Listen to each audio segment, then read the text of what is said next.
Suddenly, your entire body is paralyzed. Aggressive white noise fills your skull. A strange pain, like you've never felt before. Through the static, you hear a woman's voice. It's like 1,000 radio stations are being blasted into your head all at once. But her words are the only ones you can make out. I know you're feeling pretty uncomfortable right now. Don't move too much or fight it. That'll just make it worse. Can't say it's a pleasure, officer. I was really hoping not to make your acquaintance. But here we are. The voice coming through the whirlwind of pain is not malicious. She doesn't want to hurt you, but she has to. Doesn't wish to hurt you, not according to your ear canals. Wait, no, not even your ear canals. This is going directly into your neural pathways. No, buddy, that's not going to help. You can't shield yourself from this. It's an entirely new type of experience. Way worse than all the previous ones.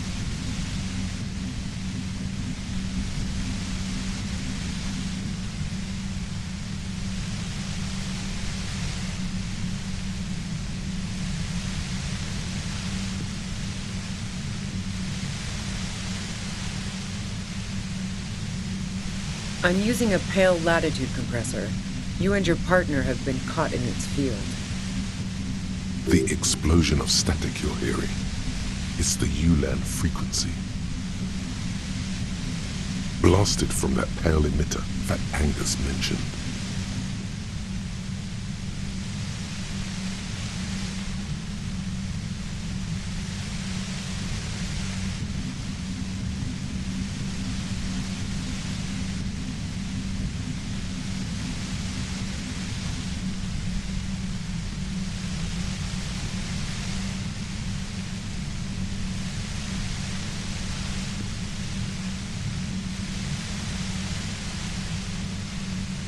That boy's really gotta learn to keep his trap shut.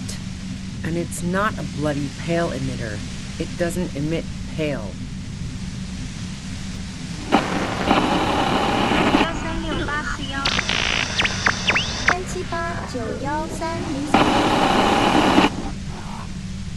A pale latitude compressor is used to sort of make the pale more manageable. With a lot of these, you can force a radio signal grid on the pale, literally crunch the distance across it. Signals are relayed across a series of repeater stations fixed to buoys. Not a fun job manning those stations. All alone out there in the pale, people lose their minds in just a few years. So, what we are experiencing is a concentration of radio waves. Precisely. This is an industrial strength paraboloid. It's meant for forcing dimensions on something that doesn't have them. Needless to say, the frequencies used are out of this world.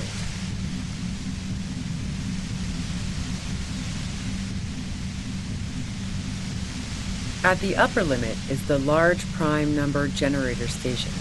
It's used specifically for pale latitude compression. That's why you may be hearing some numbers. But you might also hear, or think you're hearing, local radio chatter.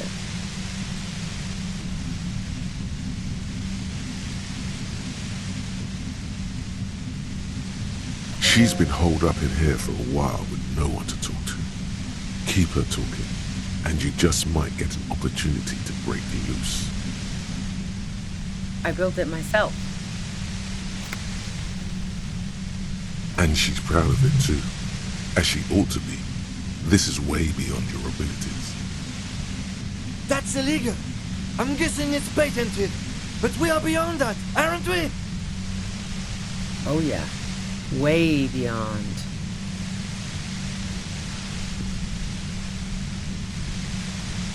No, once I shut down the compressor, the pain will end. It may take a few minutes for you to steady yourself though. It's a bit like waking out of a very confusing dream.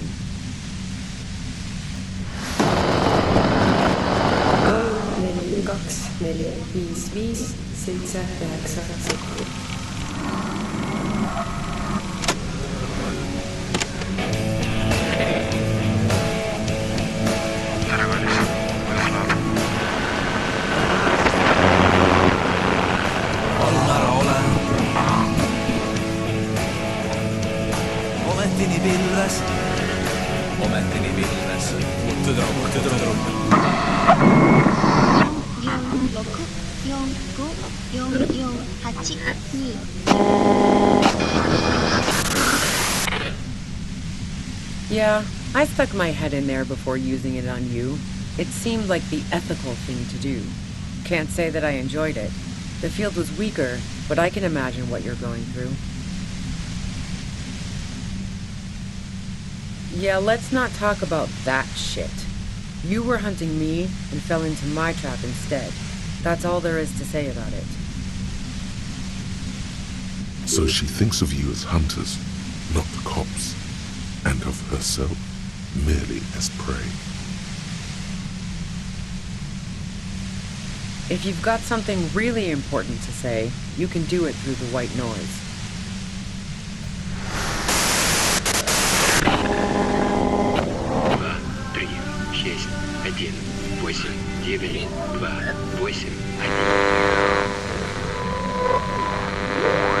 You're looking for a deal on mattress.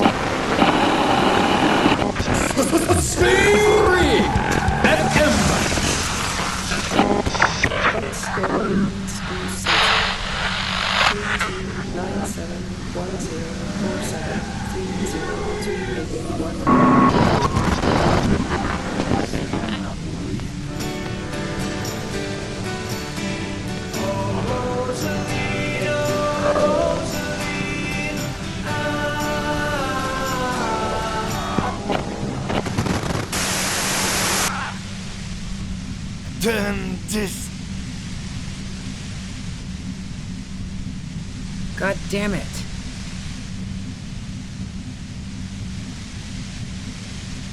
Fine. If you really want to talk, I can dial it down. I've also got a gun, by the way.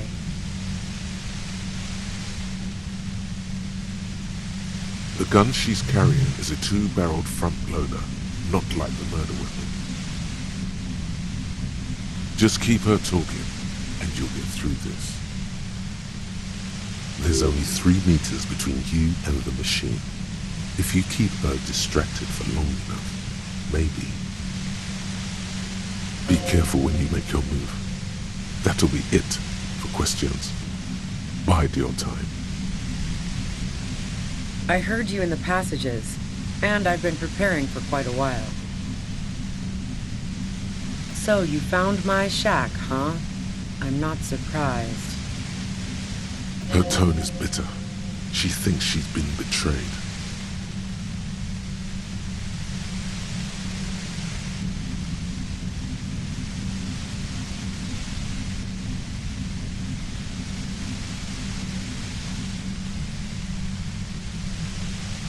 So nice. That's one knife I didn't want to find in my back. As opposed to the other knives she's finding there now. Hardy for one.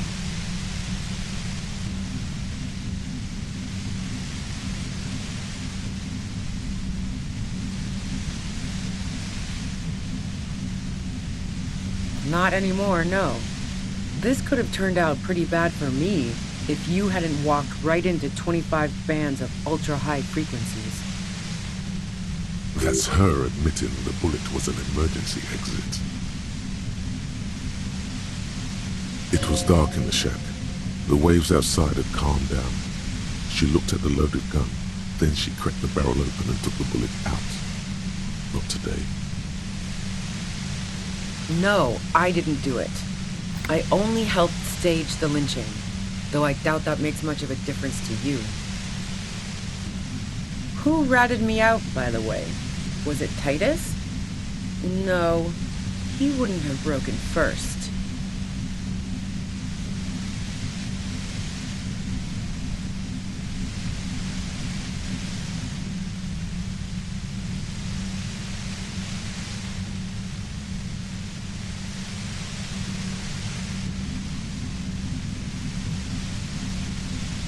Oh.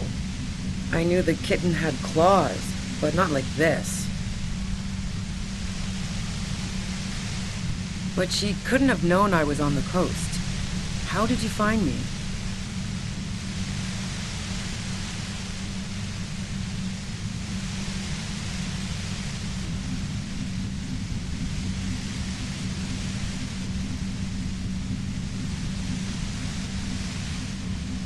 Oh, fuck. Took some convincing my ass. And those guys liked me, I know it. This is what happens to people whom people like. How the fuck do the rest of you get by? Does she mean that you're not a person whom other people like?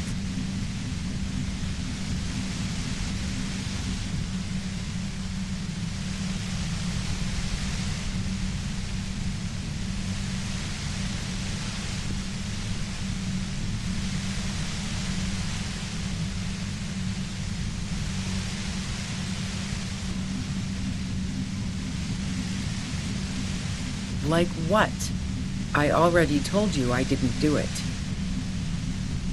A strong moral compass. She still wants the opportunity to make a case for herself. I didn't like him. Hardened mercenaries aren't particularly likable types.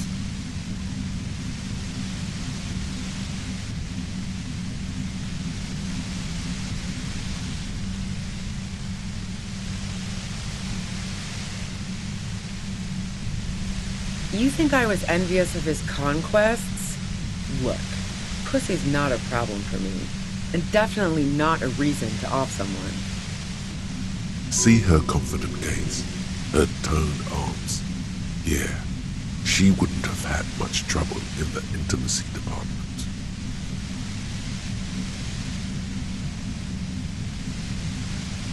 Yeah, sure. And I didn't like Wild Pines sending in those foreign hirelings. Me and a fuck ton of other people around here. She didn't hate him, okay?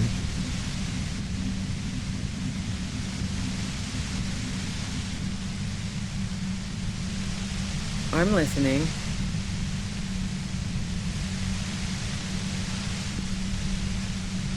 Man, I was with the boys the whole night. I hope they at least bothered to impress that upon you.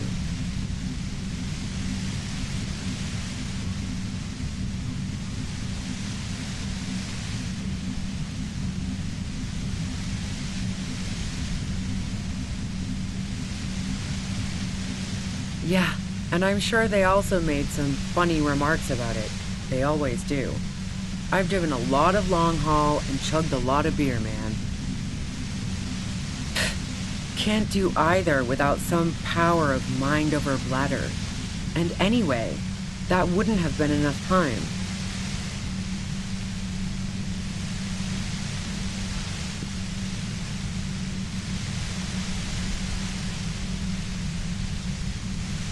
Look, fuck you, man. I might also have stopped by the bar. She speaketh truth. Wow. Now I'm curious. Please, explain.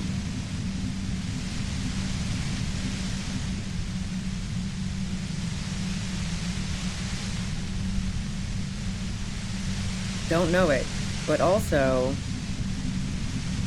Evaluating your competence as a police officer. The shot couldn't have come from the roof, or we would have all heard it downstairs. She has a point there. No one mentioned. That didn't go super well. You've got to lay something better on her. And? The gun store. Trigger Happy Jacks. What did you think? That I'm going to squeal on my gun supplier? Sorry, I'm not that kind of gal. Sure don't. A breech loader? No. This is such a wipeout. A Nactway 80 front loader. 2-barreled. Not really what you were looking for, I'm guessing. That isn't it.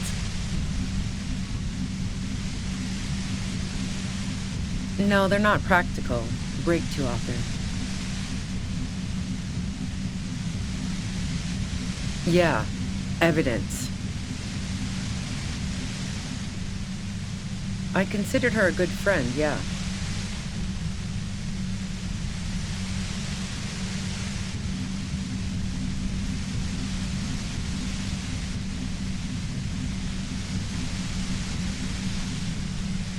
What the hell, man? Yeah, why not? I've gotten worse. Her hand slipped from the dial of the compressor for a moment, almost turning it down. Then she put her hand back. Not yet. Not yet. I'm not following your clever insinuations, Detective.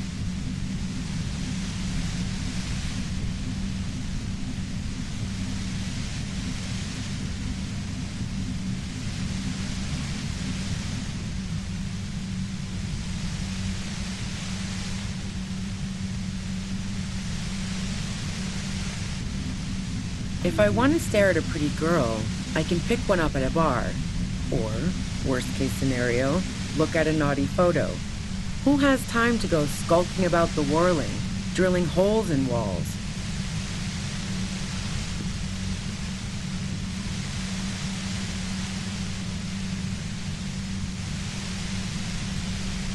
Nope. Look, she has an effect on people. That je ne sais quoi that makes it impossible not to look at her when she walks into the room, and very difficult to look away. But travel enough and you realize, for the same reason that she's everyone's type as an object of desire, she's not irreplaceable. Righto.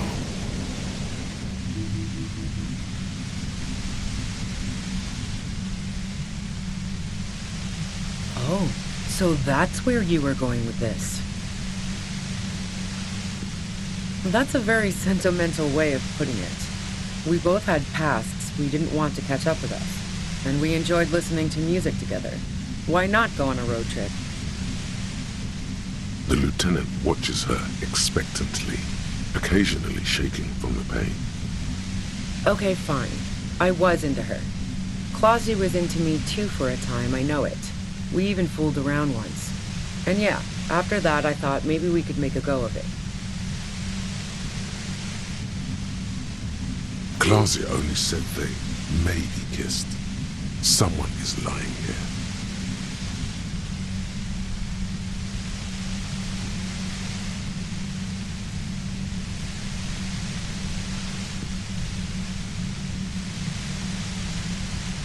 She rejected me with some wishy-washy bullshit about how she was confused because she felt so close to me and valued my friendship so much, and how guilty she felt for leading me on. I knew that wasn't the whole story, but thought, fine, I'll take it and move on. No ill will there. It wasn't a problem for her.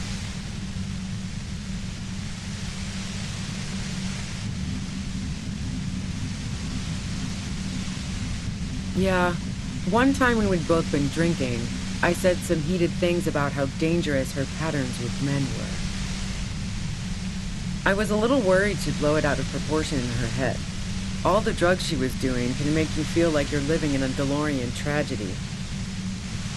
By the way, DeLorean tragedies are still held in high regard for innovation in language and motifs. They are also known for overwrought emotions leading to catastrophic outcomes.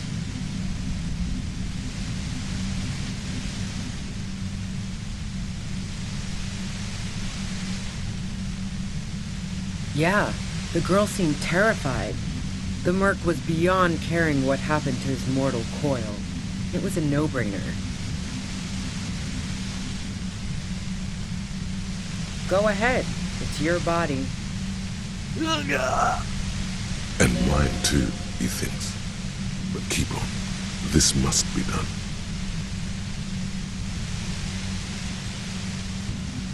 Who doesn't? Oh, you probably mean Claudia's rooftop. Sure, I've hung out there. She's got this great antenna.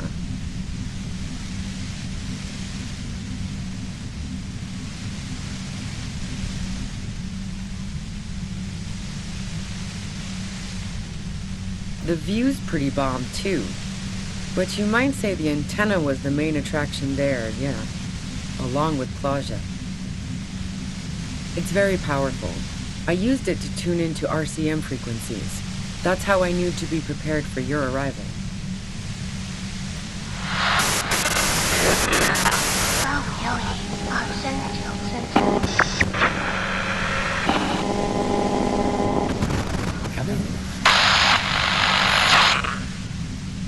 Yes, I'm sure. And anyway, as I said before, the shot had to have come from afar.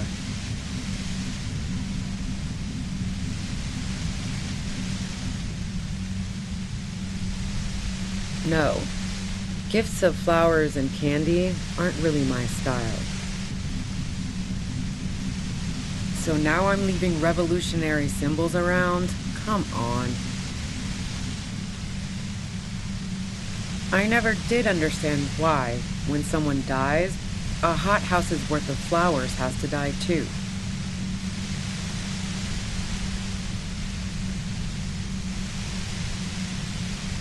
No, I did not.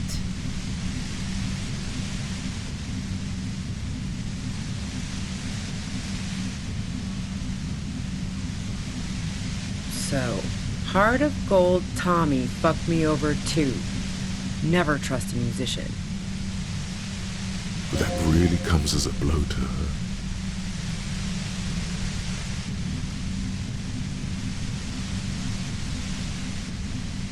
Okay, great. You got into my lorry on your own.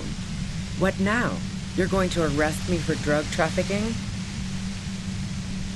Beneath it, she's relieved Tommy didn't betray her.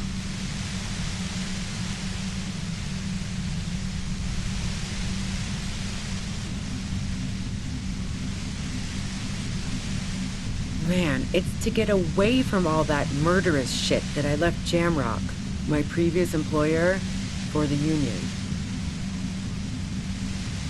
You good?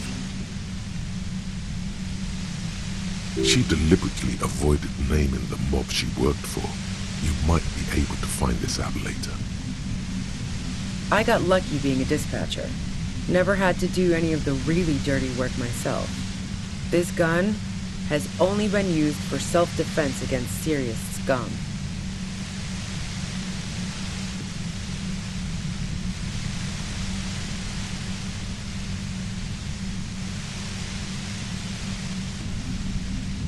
Based on what I've heard about you, you are serious scum.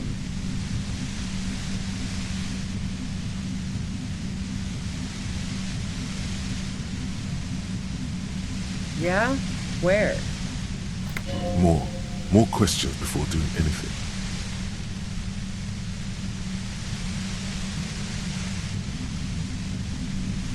How should I know?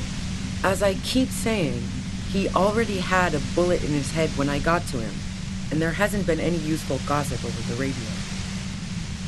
Those rings around her eyes, her tired voice.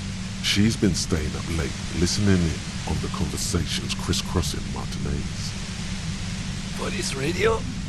You've been following the case? Who hasn't? You know, I can still see him there, in Claus's room, lying on his side. He was still warm, but the bluish light coming through the broken window made him look as though he'd been dead for a good long while.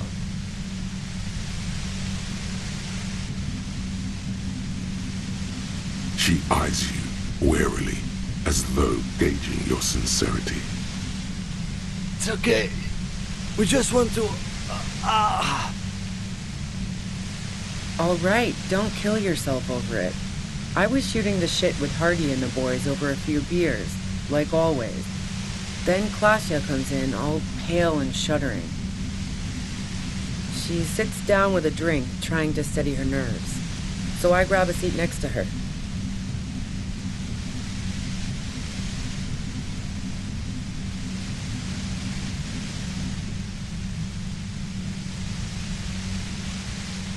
No, I really didn't. She's not that easy to read. I just assumed she'd done too much blow. It wouldn't be a first for her. But no such luck. She was in some deep shit. She asked me to come upstairs. The merc she'd been going with was lying on the bedroom floor, dead. I knew she couldn't get the authorities involved, so yeah. You made it look like he'd been hanged.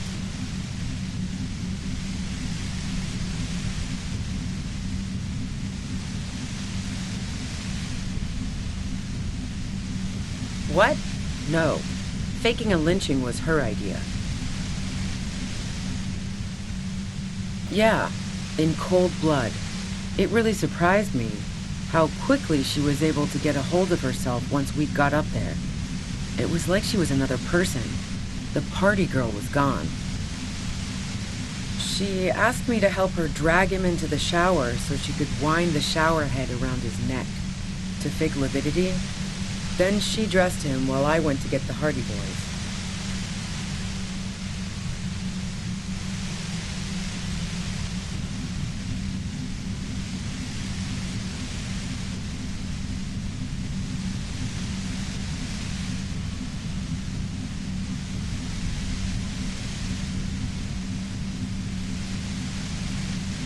Yeah, I wasn't sure whether to admire her or be disturbed. As I keep telling you cops, we didn't hear anything downstairs. No gunshot, nothing. But even if this is true, weren't you worried this lynching might lead to... War? The thought crossed my mind. But the mercenary's death was going to have repercussions either way. Although the way things are going...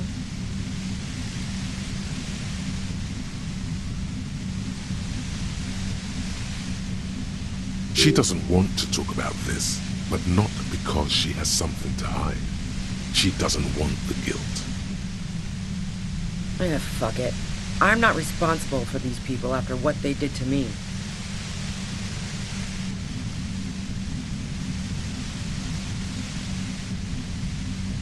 I saw you roll into town. I wasn't about to stick around for questioning by a goddamn la puta madre agent. So this is what she was scared to tell Titus. This cop. Yes, you. Everyone says you're his peon, his human can opener.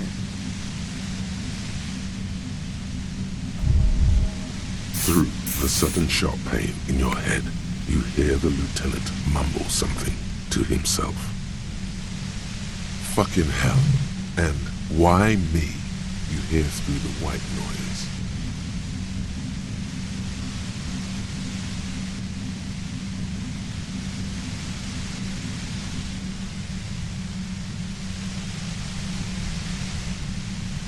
Everyone in Jamrock, the cops, the criminals. Why do you think I'm holed up in here with a goddamn death ray waiting for you? If she knows that about you, she must know your real name too.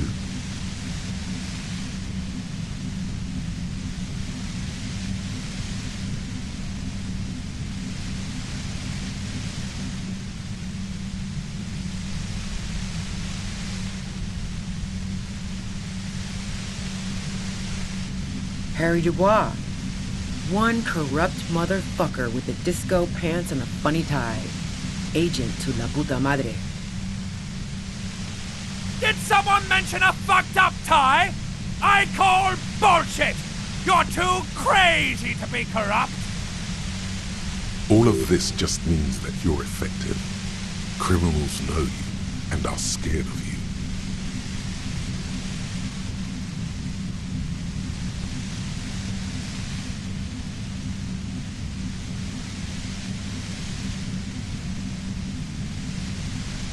Is that a joke or a threat?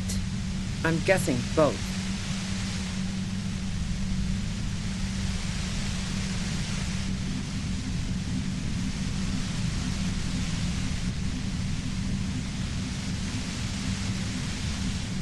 Yeah, sure. She doesn't believe you. I'm sure La Puta Madre himself will explain it all to you soon enough.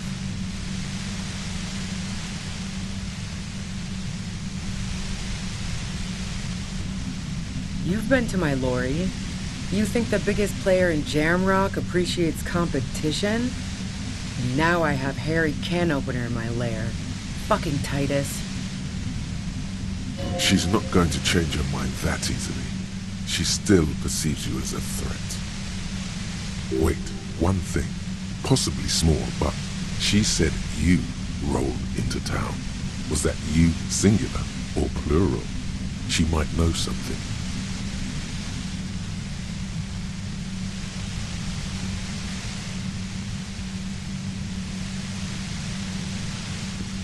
Yeah, you had your death squad with you. What happened to them anyway?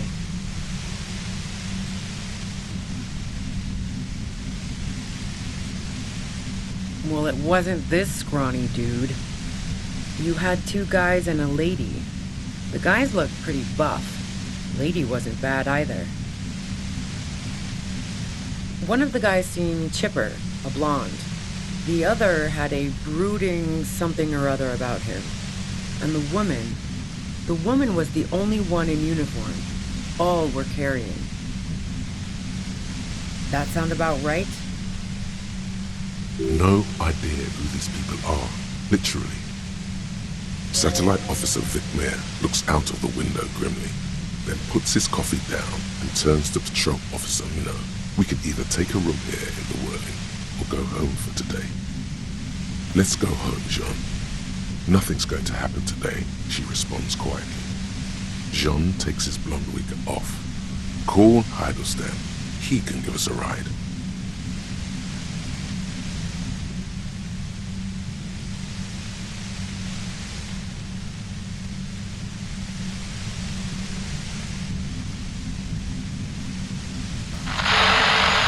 Friction, lock, set. Don't leave me here. Please leave. Fantastic. I've got to get on the road. Then you can go find your friends. Unless you have anything pressing to ask me.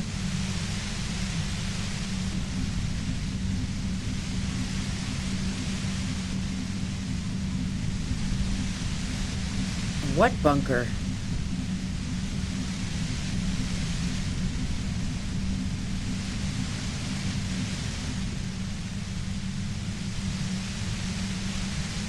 Don't know anything about it.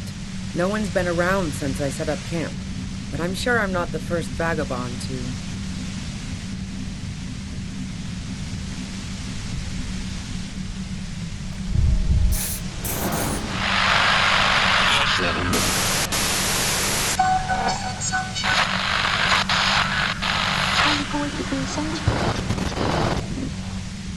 Keep calm.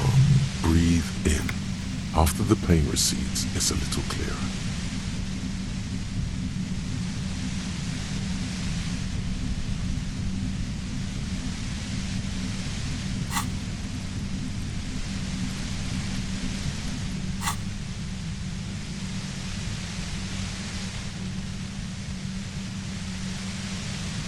Glad to have been of assistance. Best of luck to you, officers.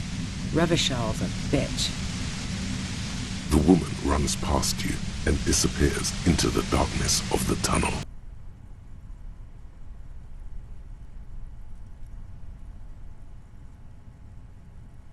All things considered, it could have gone worse. No, I don't think she did it. She's someone else's case now. It's too late now, anyway. She's gone. Now we have to come up with a really good excuse for why we walked right into a trap like that. This isn't going to look good in the report. Her tent. Maybe there's something in there.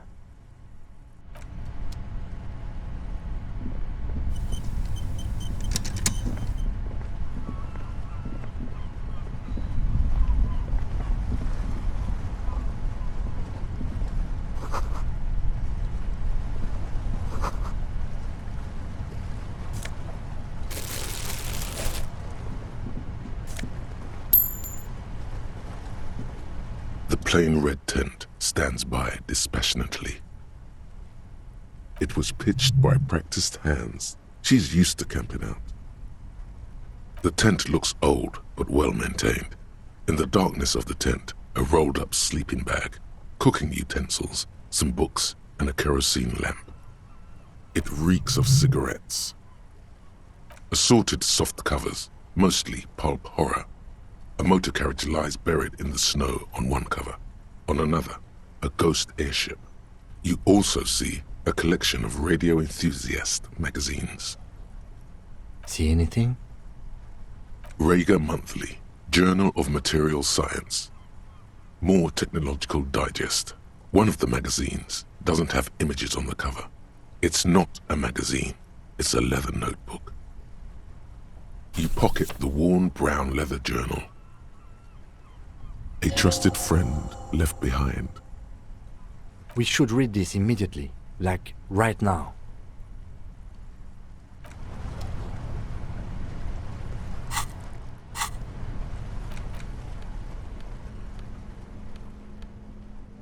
A thick journal. The cover is worn like someone used to carry it around in their back pocket. It's made of full-grain leather. The lower left corner of the back cover sports an embossed brand name, Schneller. Schneller is a stationery brand from Gottwald, beloved among architects and engineers. She's got good taste and must have taken whatever she recorded here seriously. The journal falls open. About 2/3 of its ruled pages have been filled. The large cursive of someone who writes quickly and confidently. Perhaps too confidently. Many phrases and even paragraphs have been crossed out, with tiny corrections scrawled above and in the margins. It's a mix of logistical notes, diagrams, and personal reflections, all dated. It's good she left in a hurry. We could learn a lot from this. Hard to tell exactly. It's mostly noted down in code. Looks like contact information, quantities, directions. There could be useful information about local operations in those notes. We have a junior sergeant at my station who's good with codes. I can give this to her after we finish this. Esoteric radio technology. The most recent ones probably pertain to the latitude compressor, sketches, calculations of distance and density. You make out a familiar spiral shape.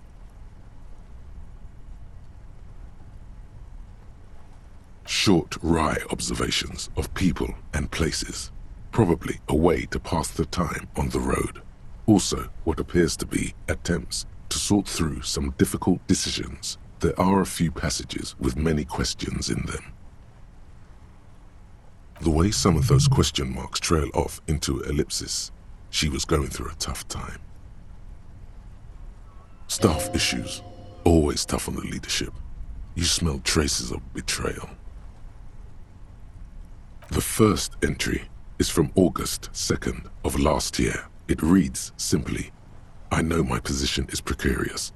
All I can do is make myself as useful as I can while looking for a way out. Remember, no one is indispensable.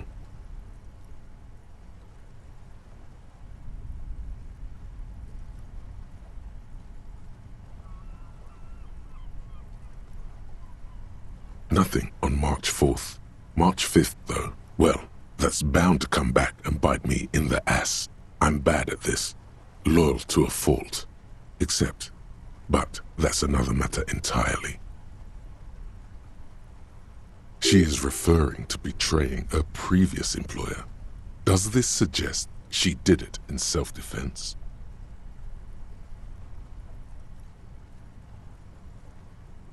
That name isn't mentioned as far as you can tell.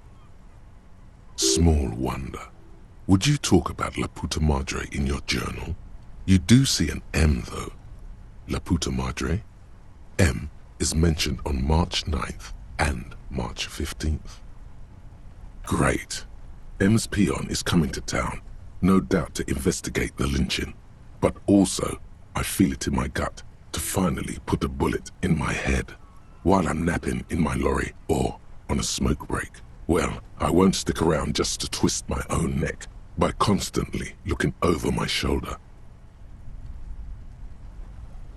Then again, isn't that what I've been doing ever since I got the call? The call? Did M call her personally? Why? Were you supposed to find her, even apart from the investigation then? On M's request? No, you wouldn't do something like this. This must be a mistake.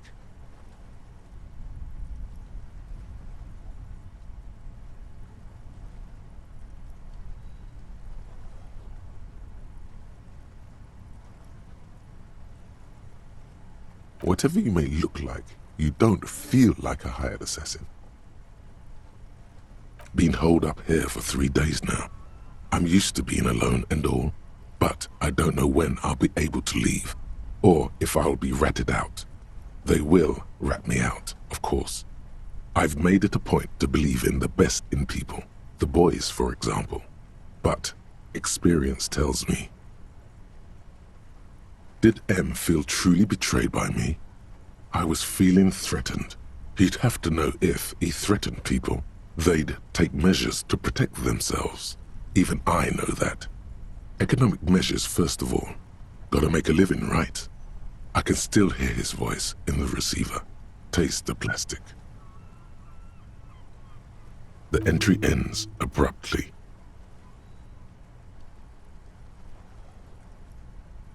The most recent entry is from today. It reads, even when I leave here, if I leave here alive, what's my next move? Staging a lynching is a crime, even if I'm not accused of murder on top of that. Forever on the run. Not really my idea of the open road. Man, I was really looking forward to winning. It looks like she might have been framed. That would be a first, or a fourth, but who's counting, he thinks. Very rarely does anyone actually get framed.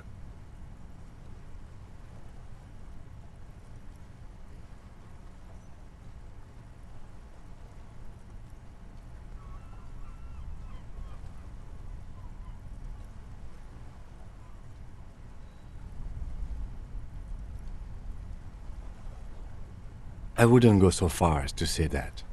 We have other reasons to arrest her.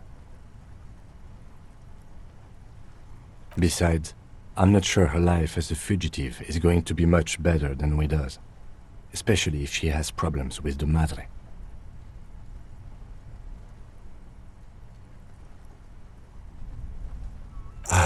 No, I don't think you are. Ask someone in your precinct if you want to be sure.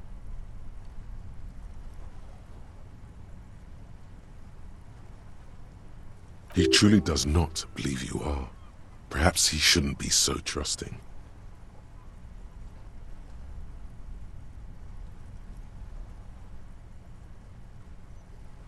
Claudia was the one who pointed the finger at Ruby. Perhaps she was trying to steer us away from herself, or...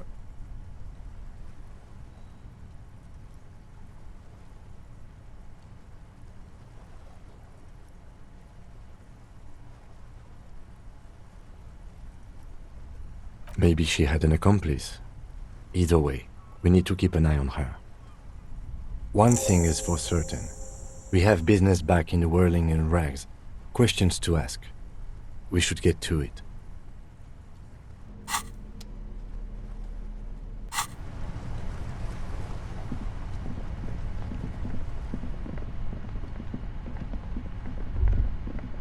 Ratan! Now is the time!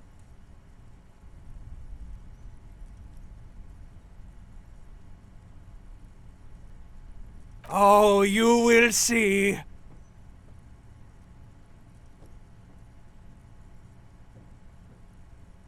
Faster, spirits! The blue medicinal spirits! Grab the bottle and uncork it! It is time to unleash the other world!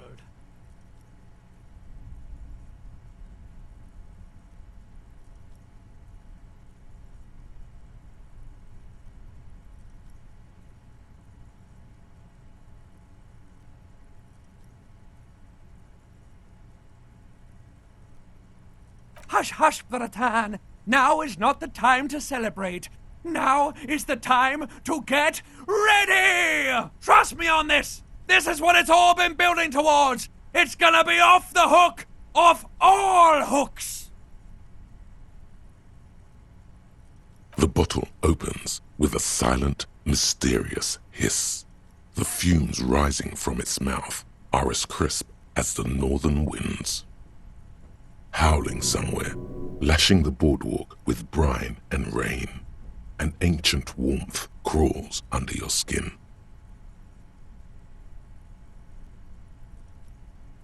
Now, Bratan, take me off!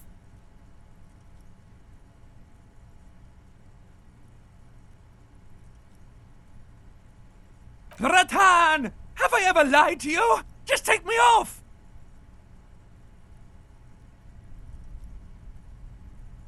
Your fingers manage to undo the oily knot and the necktie slides off. It looks so frail sitting there in your hand, weighing almost nothing. Now, put me in the bottle!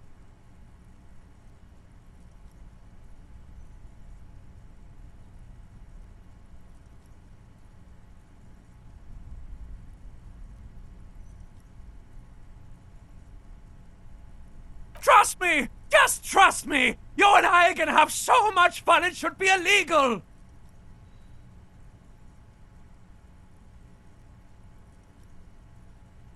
Just put me in the bottle, Bratan! I'm not gonna let you down! You and I are like the same person!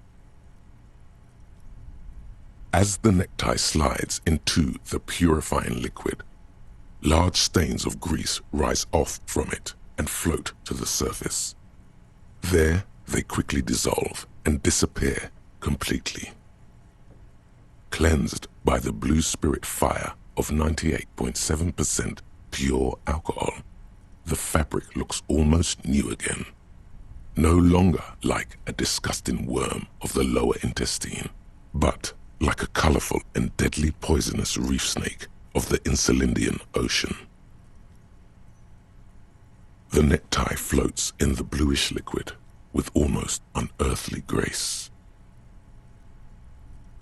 It's like an organic sample brought back from a distant star system inhabited by sentient neckwear. There is silence. The lieutenant has been observing you quietly all this time. He's struggling to keep silent, but finally seems to give up. I've got to ask, what are you doing?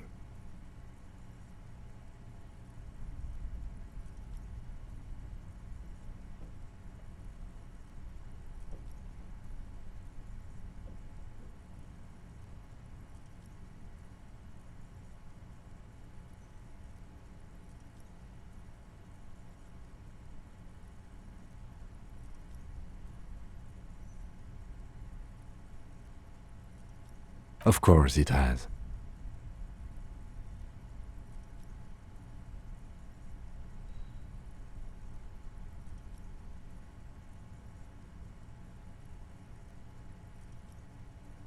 And what has the necktie been telling you, if I may ask?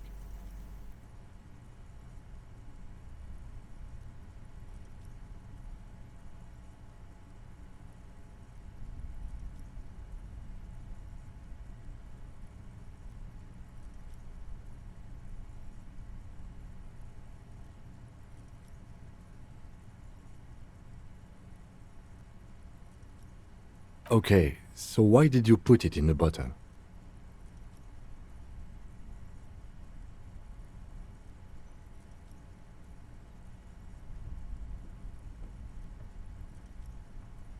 Right, okay.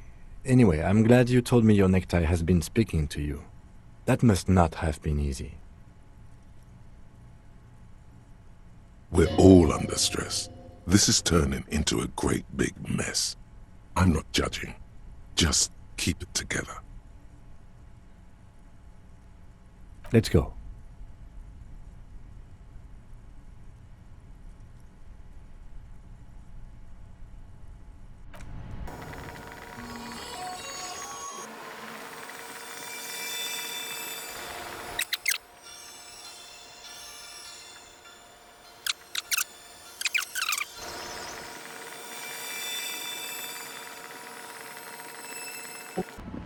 Stop. Now. It is time. Yes. And it's not going to be fun. Your old friend has prepared you for this, at great cost to himself. Make sure you have the spirit bomb in your hand when shit goes south. You hear what sounds like an enthusiastic gurgling coming from the spirit bomb in your pocket.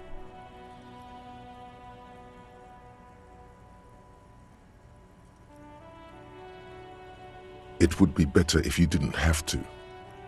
It's not just your own life that will be at stake.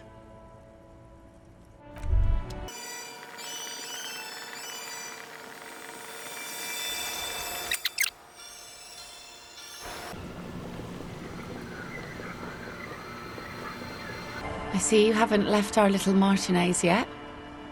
Still running around. Like some kind of cross-country law official.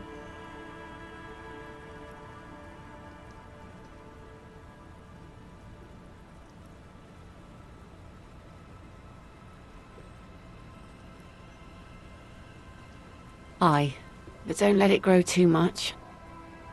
This is not the place to settle down. Now, what's on your mind, officer?